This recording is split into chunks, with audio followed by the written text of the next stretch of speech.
southeast in the Jamestown Place apartments. We're told this was an isolated incident. Now, we have contacted Roanoke City Schools based on the boy's age. A school spokesperson tells us they're making resources available at the school and to the community if needed. But as of right now, the schools have no further comment and are not mentioning which school it was.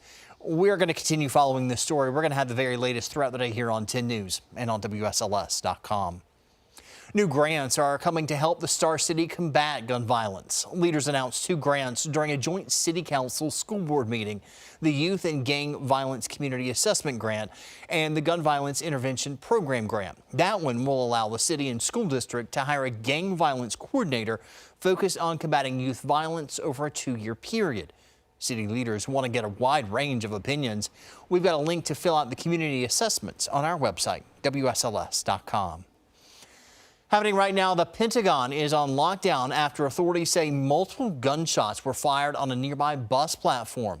Give you a live look at the situation right now just outside of the Pentagon. You see there in the background, in the foreground there, where you see a little stripe of red, there's a bus there at the bus terminal. Now, this incident happened on a Metro bus platform that's part of the Pentagon Transit Center. Sources say that one person may have been shot. That facility, as you can see, is just steps away from the entrance to the Pentagon. Updates on this developing story as we go throughout the day here on 10 News and WSLS.com. New at noon, an investigation into New York Governor Andrew Cuomo ends with findings that he sexually harassed multiple current and former state government employees. It also found the governor and his team retaliated against a former employee for coming forward, calling his administration a hostile work environment rife with fear and intimidation. Governor Andrew Cuomo sexually harassed current and former New York State employees by engaging in unwelcome and non-consensual touching and making numerous offensive comments of a suggestive and sexual nature that created a hostile... The Attorney General's report is expected to play an important role in an ongoing inquiry in the state assembly into whether there are grounds for Cuomo to be impeached. Work picks back up today in Richmond, where lawmakers are working to allocate billions of dollars in money from the American Rescue Plan.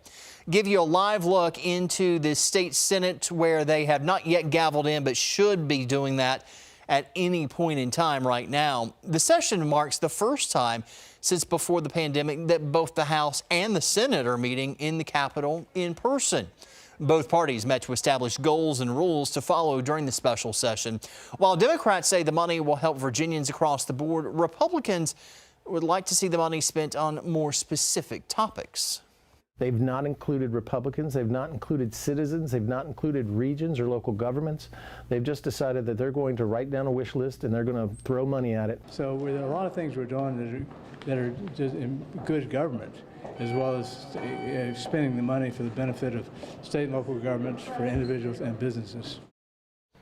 Now, they say they could be here for at least 2 weeks as they continue allocating money from the American Rescue Plan.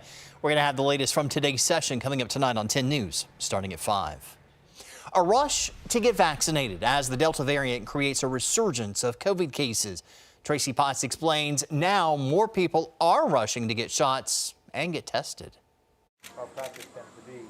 The U.S. has once again hit 100,000 new COVID cases in a day after reaching President Biden's goal of getting 70% of Americans partially vaccinated, nearly a month late. Americans are seeing the risk and impact of being unvaccinated and responding with action. Vaccinations are up 70%. They're asking for the vaccine now. They're like, just give it to me. We want to get it. In Florida, people are waiting hours at testing centers. The state is adding more. Hospitals across the nation are overrun with COVID patients. The federal government sent a disaster team to Louisiana, where the governor just reinstated a mask mandate. We're the worst in the country in terms of this COVID surge. South Carolina Senator Lindsey Graham is in quarantine after testing positive. The focus now, reducing the spread. More states and businesses are requiring vaccinations or frequent testing. Facebook, Broadway, New York's Transit Authority, SoulCycle, and Uber and Walmart corporate offices. The CDC now recommends that people who test positive, whether or not they've been vaccinated, Quarantine for 10 days after getting results or showing symptoms, then retest. Tracy Potts, NBC News. Kroger is once again asking everyone to mask up. The grocery store is strongly encouraging you to put a mask on, whether you've had the vaccine or not. Unvaccinated workers are required to wear a mask. New at noon, New York City will soon require proof of COVID-19 vaccinations for indoor activities. This applies to indoor dining, gyms, and indoor entertainment venues. New York is the first big city in the United States to impose these kind of restrictions. This new requirement goes into effect August 16th.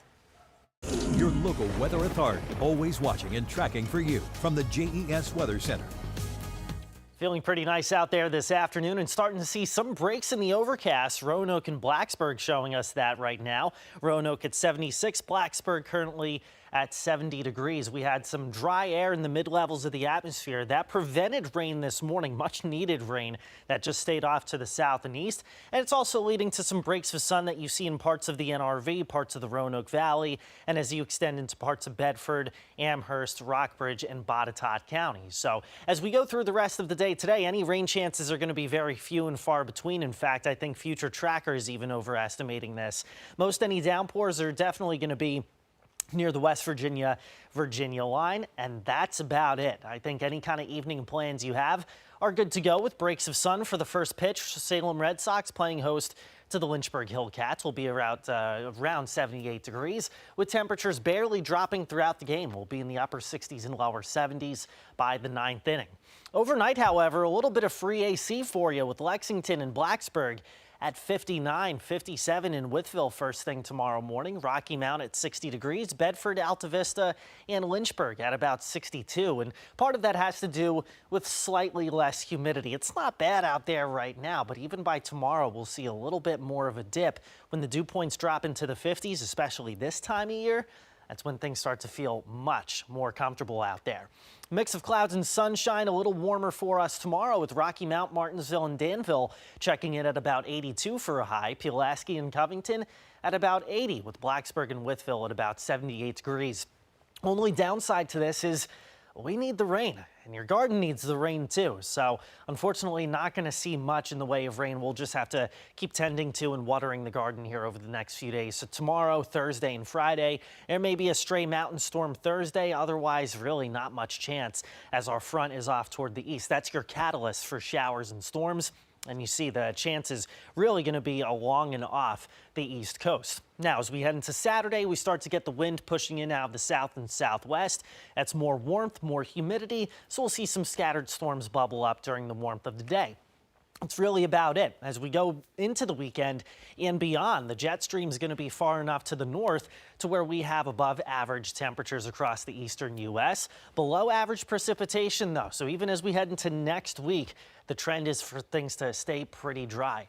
Extended forecast showing temperatures today 75 to 80 degrees, especially since the sun is making a little bit of a surprised entrance for some of the area. We'll warm up each day as we go through the rest of the week to where Friday will be in the middle to upper 80s.